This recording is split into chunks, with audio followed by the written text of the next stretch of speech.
Tujuan hidup di dunia ini harusnya seperti apa Pak Ustadz? Untuk apa kita di dunia ini Pak Ustadz? Biasanya pertanyaan orang macam ini dia udah di tepi jembatan.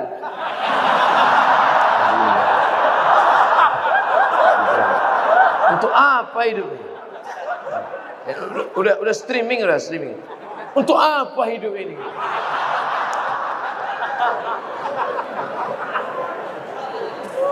Satu.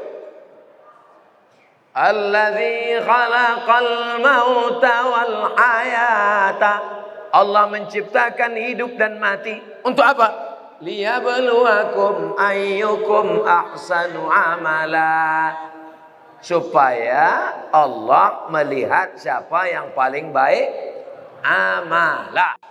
Makanya kalau mau jadi pejabat, jadilah pejabat yang amalnya baik.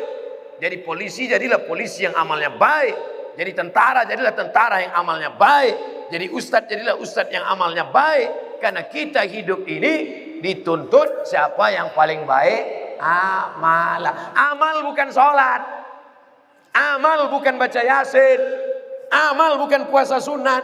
Itu ibadah. Hebat Pak Bupati kami Pak Ustadz. Kenapa? Pak Bupati kami rajin sholat duha. Itu bukan amal. Itu siapapun bisa. Sholat duha tak perlu jadi bupati. Betul? Yang dimaksud amal adalah dengan jabatan kekuasaan yang ada di tangan kita, bisa kita berbuat. Kalau jadi anggota dewan, buatnya perda syariah. Anak SD tidak boleh masuk SMP kecuali punya ijazah MDA. Setuju? Itu Bang. Dengan kekuasaan. Jangan nanti udah pensiun baru datang. Ustaz Somad, apa yang bisa kita buat untuk bangsa ini? Tangan pun udah menggeletar. Itu apa? Ustaz Somad, kami sebagai aparatur negara, PNS, apa yang bisa kami buat amal kami? Mana PNS? PNS kemana nih? Kenapa banyak orang ngantri? Mohon maaf Ustaz Somad, PNS-nya sedang sholat duha di musola. Bodoh. Amal PNS bukan sholat doa. Sholat doa sebelum berangkat tadi. Amalnya sebagai PNS adalah bagaimana melayani masyarakat, dipermudah urusan orang. Urusan KTP. KTP Anda masukkan pagi, selesai sore, dikirim melalui pos. Bisa apa tak bisa? Bisa. Mudahkan urusan orang di dunia, dimudahkan pula urusan di akhirat nanti. Amin. Ustadz, apa yang bisa kami lakukan untuk ustadz-ustadz? Kumpulkan ustadz-ustadz, kumpulkan imam-imam, kumpulkan khotib-khotib, kumpulkan guru-guru mengaji, beri mereka pelatihan, permudah urusan SIM kendaraan bermotor mereka. Setuju? Wah, banyak yang setuju. Kenapa ustadz tiba-tiba ingat itu? Ingat dulu saya susah ngurus SIM. Dulu waktu sebelum terkenal. Masya Allah, tabarakallah. Artinya apa? Ketika Allah titipkan jabatan di tanganmu, pakailah. Ayyukum ahsanu amala. Ustaz, kami ini masih mahasiswa, masih sekolah. Lalu amal kami apa? Kau senangkan saja hati orang tuamu, pulang ke rumah. Ayah, emak, ini transkrip nilai mak. Nih. Berapa IP kau nak? 2,0. Hah? Kenapa 2,0? Ayah sabar ya, ini takdir dari Allah. Anak hantu. Dikasih duit bukannya menyelesaikan masalah, menambah masalah. Yang masih kuliah, yang masih sekolah, kalau belum bisa kalian senangkan emak ayah kalian, jangan kalian susahkan mereka. Jangan asal balik susah. Belum lagi dia balik, baru menengok nama dia di HP aja. Ini susah. Yang pertama amalah. Yang kedua baru wa ma khalaqtul jinna wal insa illa liya'budun, ibadah. Itulah dia sholat, baca Quran, tahajud, puasa sunat, itu ibadah. Jadi kita ini gunanya di dunia ini cuma dua saja. Amal dengan ibadah. Masuk kantor jam 8 pagi, pulang jam 4 sore. Disiplin. tidak bolos ke mall. Itu namanya amal. Bapak polisi merazia orang, melanggar peraturan. Saking kan dia mau menegakkan, sampai dipeluknya kaca mobil Kijang Innova. Itu amal apa ibadah? Amal. Amal itu namanya. Ustaz tahu dari mana? Saya tengok tadi di Instagram. Dua itu saja tujuan kita hidup ini, amal dan ibadah. Perbaiki amal, perbaiki ibadah. Banyak orang ibadahnya bagus, amalnya tak bagus. Banyak orang amalnya bagus, ibadahnya tak bagus. Yang lebih parah, amal tak bagus, ibadah tak bagus. Siapa yang amalnya tak bagus, ibadahnya tak bagus, pergi ke jembatan Barelang. Untuk apa ke situ Pak Ustaz? Nah, jangan kau tanya lagi. Saking tak ada lagi kertas dah. Selamat menikmati.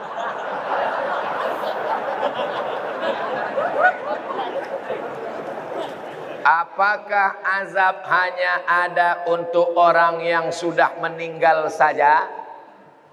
Allahumma inni a'udzubika min azabi jahannam wa min azabil qabri wa min fitnatil mahya wal mamat wa min syarri fitnatil masihid dajjal. Hadis riwayat Muslim. Baca sebelum salam. 4. Allahumma inni a'udzubika min azabi jahannam wa min azabil qabri wa min fitnatil mahya wal mamat wa min syarri fitnatil masihid dajjal. Tangannya tetap satu, jangan 4. Hadis sahih. Menunjukkan dalam doa ini bahwa azab itu ada azab di dunia, ada azab di akhirat. Fitnatil mahya, azab hidup, ada azab hidup, ada azab akhirat. 2. Apa perbezaan cobaan dan azab? Salat rajin, puasa rajin, tak pernah mencuri, tak pernah maksiat, tiba-tiba sakit, itu ujian. Karena Allah ingin mengangkat derajatnya. Minum khamar, mabuk, tiba-tiba sakit, azab dari Allah. Tapi azabnya itu pun juga Allah ingin menghapuskan silap salahnya. Makanya kalau ada orang sakit, ada 3 kemungkinan. Pertama, azab karena balasan atas dosa-dosanya, tapi di balik azab itu juga ada rahmat supaya dosanya hilang. 2, Allah ingin mengangkat derajatnya karena dia sabar menerima ujian. 3, Allah sudah menempatkan dia di surga tertinggi tapi amalnya kurang. Maka kata Allah kepada malaikat, malaikat kasih dia ujian supaya kalau dia cukup maka dia ditempatkan. Mudah-mudahan kita semuanya sudah ditempatkan di surga Jannatul Firdaus. Tinggal lagi menambah amal-amal kita. Ini udah kemarin nama dia di mana nih? Ini di Firdaus ya Allah. Amal dia gimana? Amal dia kurang-kurang sedikit. Buat dia agak demam-demam puyuh 3 hari. Kalau dia sabar, masuk. Kalau nanti Bapak Ibu jamaah Tanjung Pinang masuk ke dalam surga, amin. Pas sampai ke dalam surga, tengok kanan kiri tak ada saya. Mana Ustaz Somad? Cari saya di ruang VVIP. Pede kali Ustaz. Orang Islam mesti pede. Yang ngajarkan dia pede Nabi. Man qala la ilaha illallah Muhammadur Rasulullah dakhalal jannah. Siapa yang mengucapkan la ilaha illallah Muhammadur Rasulullah dakhalal jannah, masuk surga. Ini banyak orang, kau gimana masuk surga? Entahlah Pak Ustaz, enggak pasti lagi. Apa tak pasti? Kau masuk surga, pasti masuk surga. Cuman masalahnya masuknya kapan? Nah itu. Ada yang antriannya panjang, pakai transit delay pula lagi.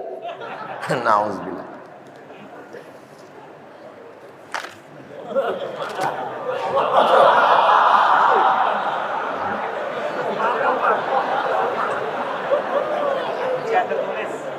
Ujian lisan tertulis.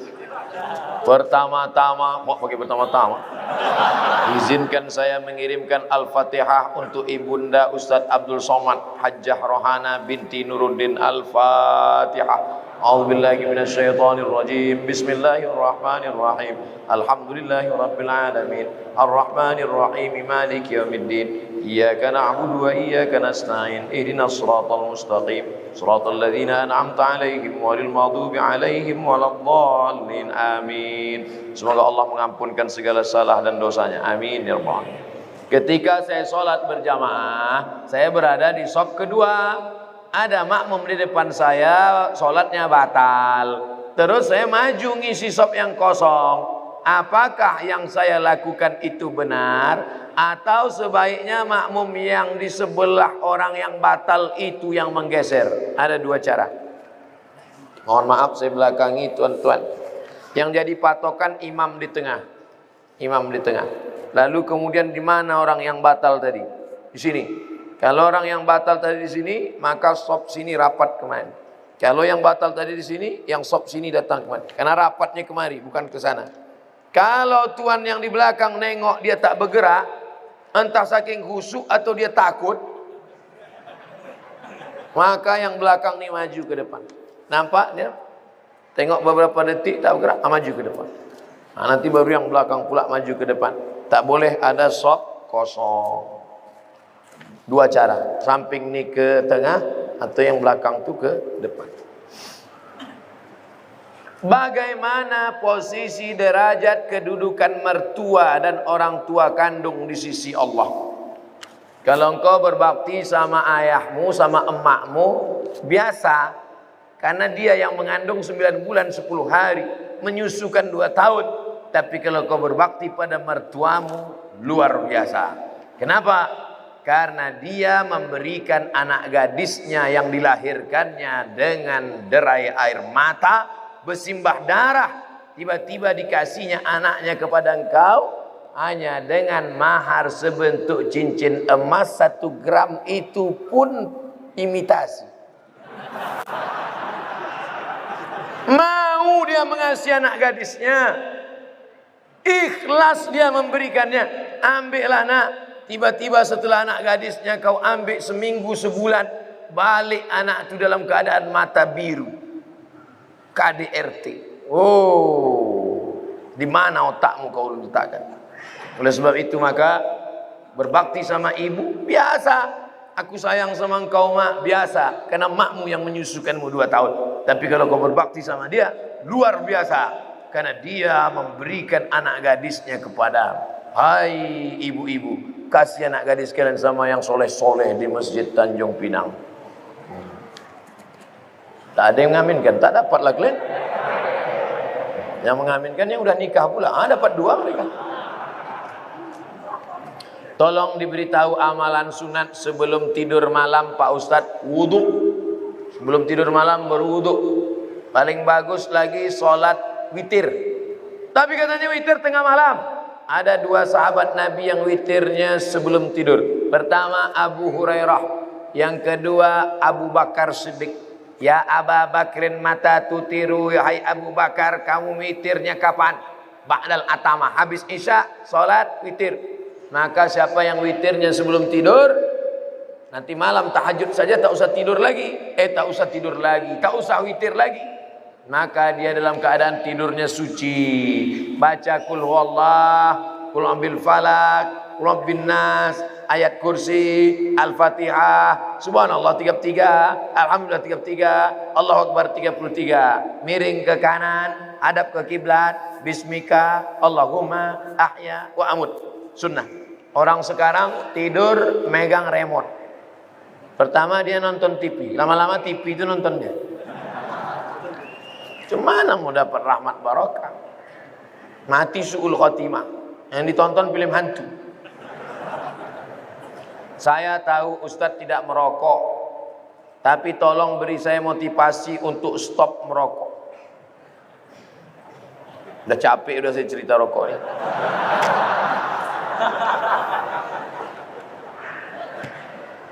Hai yang merokok berhentilah. 1 hari 10.000, 1 bulan 300.000, 1 tahun 3 juta, 1 tahun 3.600.000, sudah bisa beli kambing kurban. Bisa apa tak bisa? Bisa, 2 ekor kambing bisa berkurban. Coba mulai besok. Kalau mulut tu agak-agak masam, cari permen. Tak tahan juga, rokok. Agak 1 hisap, lalu tak beli. Perlahan-perlahan. Tanya orang yang sudah berhenti itu, gimana cara dia bisa berhenti? Di luar negeri orang berhenti karena pajak rokok ditinggikan setinggi-tingginya. Semoga Allah senantiasa melindungi Ustaz. Amin ya rabbal alamin. Berapa banyak dari pendapat tabi'in yang boleh kita ikuti dan kriteria pendapat tersebut? Mohon doa untuk anak kami M. Nabil dan Rafika Gunawan menuntut ilmu di pondok. Nanti di akhir majelis kita sama-sama berdoa semoga anak-anak kita semuanya menjadi penghafal Al-Quran, jadi para mujahid yang menolong agama Allah ini dengan harta dan nyawa mereka insyaallah. Ada tabi'in namanya Al-Imam Al-Hasan Al-Basri, kampungnya di Basrah, Irak. Maka ucapan-ucapan dia itu banyak dijadikan sebagai sandaran pendapat. Kriteria menerima pendapat tabi'in itu adalah, kalau dalam tafsir itu ada 4. Tafsir ayat Quran dengan Quran, tafsir ayat Quran dijelaskan hadis Nabi, tafsir ayat Quran dijelaskan oleh pendapat sahabat, tafsir ayat Quran dijelaskan oleh tabi'in. Tengok tafsir Tabari, ada tafsir Ad-Dhahhak, ada tafsir Mujahid, ada tafsir Ikrimah. Itu semuanya adalah tabi'in yang memberikan penafsiran. Tapi kalau dia bertentangan dengan Quran, bertentangan dengan sunnah, maka tidak dapat diamalkan. Tapi mustahil mereka membuat-buat pendapat, karena mereka adalah ahlus sunnah wal jamaah. Tabi'in yang condong kepada Qadariyah, Jabariyah, Mu'tazilah, fitnah khalqil Quran, keluar dari ahlus sunnah, maka tak bisa dipakai. Nah, ini semua harus dengan syarat dan ketentuan berlaku.